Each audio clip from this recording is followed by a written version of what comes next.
Fixed solution, no source mention. 1. Pause and resume the download. Open your launcher, Steam, or Battle.net. Pause the Black Ops 7 beta download. Wait a few seconds, then resume it. This often forces missing components like multiplayer to install. Verify game files. Steam. Right-click Call of Duty Black Ops 7 beta.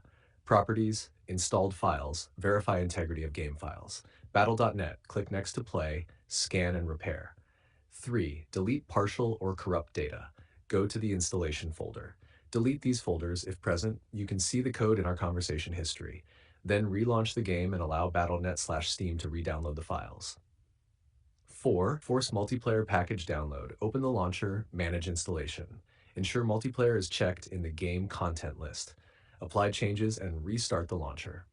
5. Clear launcher cache. Steam, delete everything in C user's user app data local HTML cache. Battle.net, delete the cache folder in C's program data, Battle.net. 6. Reinstall beta, last resort. Uninstall the beta. Restart PC. Reinstall to a different drive or directory to avoid corrupted file paths.